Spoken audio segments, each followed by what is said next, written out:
الرحمن الرحیم یا ایہا الذین آمنوا لا تقولوا راعنا وقولوا انظرنا واسمعوا وللکافرین عذاب علیم۔ صدق اللہ العظیم۔ منتخب آیات کریمہ کے درس میں سورۃ البقرہ کی آیت نمبر 104 تلاوت کی ہے۔ اس آیت کریمہ میں اللہ تعالیٰ اہل ایمان کو مخاطب کر رہے ہیں۔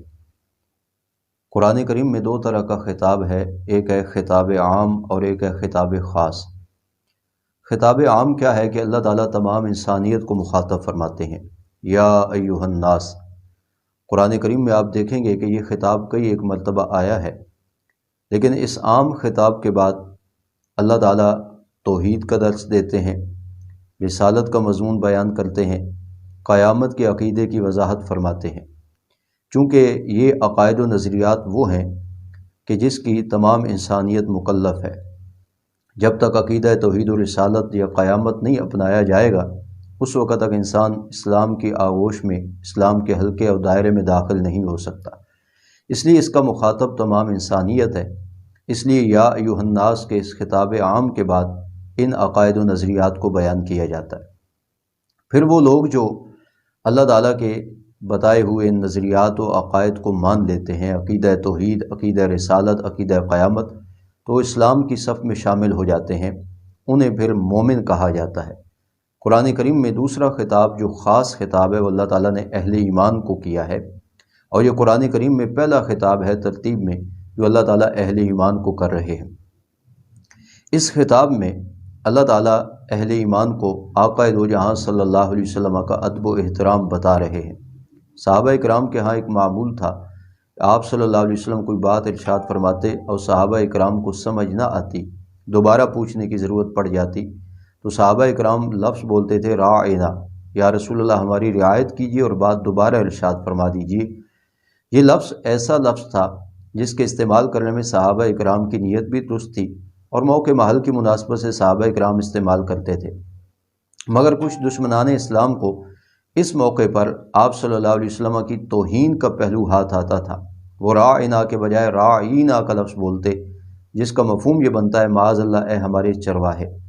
یہ لفظ منافقین استعمال کرنے لگے تو اللہ تعالیٰ نے اہل ایمان کو روک دیا کہ آئندہ تم نے راعنا کا صحیح لفظ بھی استعمال نہیں کرنا، کیونکہ اس سے دشمنان نبی صلی اللہ علیہ وسلم کو گستاخی کا پہلو ہاتھ آتا ہے، لہٰذا اس کی جگہ آئندہ انظرنا کا لفظ استعمال کرنا ہے۔ اور اگلی بات بھی صحابہ اکرام کو کی، فرمایا جب آپ صلی اللہ علیہ وسلم گفتگو فرما رہے ہوں تو آپ صلی اللہ علیہ وسلم کی گفتگو کو پہلے ہی سے توجہ سے سنو تاکہ دوبارہ پوچھنے کی زحمت ہی نہ اٹھانی پڑے۔ یا ایھا الذین آمنوا، اے وہ لوگو جو ایمان لائے ہو، لا تقولوا راعنا، راعنا کا کلمہ نہ کہو، وقولوا انظرنا، ہاں آپ سے بات پوچھنی ہو تو انظرنا کا کلمہ کہو، جس کا معنی ہے یا رسول اللہ ہماری طرف توجہ فرمائیے، یہ بات دوبارہ ارشاد فرما دیجیے۔ واسمعوا، فرمایا پہلے سے ہی بات کو غور اور توجہ سے سنو تاکہ دوبارہ پوچھنے کی ضرورت پیش نہ آئے۔ وللکافرین عذاب علیم، اور واسطے ایسے کافروں کے دردناک عذاب ہے۔ کون کفار؟ جو آقا دو جہاں صلی اللہ علیہ وسلم کی توہین اور گستاخی کا ارتکاب کرتے ہیں۔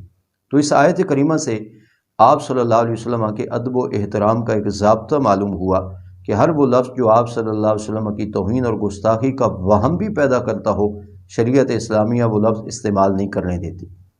اب اس آیت کریمہ کے تناظر میں دیکھیں، کچھ الفاظ ایسے ہیں جسے آج ہم اپنے معاشرے میں آقا دو جہاں صلی اللہ علیہ وسلم کے لیے استعمال کرنے میں گستاخی اور توہین سمجھتے ہیں، جبکہ قرآن کریم نے وہ الفاظ استعمال کی ہیں۔ دو لفظ میں ان کی طرف اشارہ کروں گا۔ ایک لفظ ہے آپ صلی اللہ علیہ وسلم اور جملہ انبیاء کرام کے لیے بشر کا لفظ۔ عموماً لوگ اس لفظ کو آپ صلی اللہ علیہ وسلم کی طرف منسوب کرنے، آپ کے لیے بولنے میں گستاخی کے پہلو کو سامنے لے آتے ہیں اور کہتے ہیں انبیاء کرام کو اور خصوصاً آپ صلی اللہ علیہ وسلم کو بشر ماننا اور بشر کہنا یہ توہین ہے۔ اب اندازہ لگائیے، جو اللہ تعالیٰ راعنا کا لفظ نہیں بولنے دیتا، جو لفظ بھی درست ہے، صحابہ اکرام کی نیت بھی درست ہے، موقع محل کی مناسبت سے استعمال ہوتا ہے، لیکن اس سے توہین کا پہلو نکلتا تھا، اللہ نے تو اس لفظ پر پابندی لگا دی۔ اگر بشر کا لفظ بھی توہین کا یا گستاخی کا پہلو آشکارا کرتا ہوتا تو اللہ تعالیٰ یہ لفظ قرآن میں انبیاء کرام کے لیے قطعاً استعمال نہ کرتے، آپ صلی اللہ علیہ وسلم کے لیے قطعاً استعمال نہیں کرتے۔ آپ دیکھیے قرآن کریم پڑھ کر کو اللہ تعالیٰ نے انبیاء کرام کے لیے یہ لفظ استعمال کیا ہے، جس سے معلوم ہوا کہ انبیاء کرام کے لیے لفظ بشر توہین اور گستاخی نہیں۔ اگر یہ توہین اور گستاخی ہوتا تو اللہ تعالیٰ اس لفظ کو انبیاء کے لیے قطعاً استعمال نہ کرتے۔ دوسرا لفظ انبیاء کرام کے لیے موت کا لفظ استعمال کرنا، کہ انبیاء کرام وفات پا گئے، ان کا انتقال ہو گیا، ان پر موت آ گئی۔ بہت سارے لوگ اس لفظ کو بھی انبیاء کرام کے لیے، یہاں تک کہ اولیاء کرام کے لیے بھی استعمال کرنا توہین اور گستاخی سمجھتے ہیں۔ اب اس تناظر میں آپ دیکھیں، جو اللہ تعالیٰ راعنا کا لفظ نہیں بولنے دیتے، کیونکہ اس سے کفار منافقین کے ہاتھ گستاخی کا پہلو آتا تھا، وہ اللہ تعالیٰ پھر موت کا لفظ انبیاء کرام کے لیے خود قرآن کریم میں کیوں بول رہے ہیں؟ قرآن کریم کی 20 آیات ہیں جن میں انبیاء کرام کے لیے موت کا لفظ بولا گیا ہے، تو معلوم پڑا کہ انبیاء کرام کے لیے موت کا لفظ استعمال کرنا توہین اور گستاخی نہیں۔ تو اللہ تعالیٰ ہمیں عمل کی توفیق عطا فرمائے۔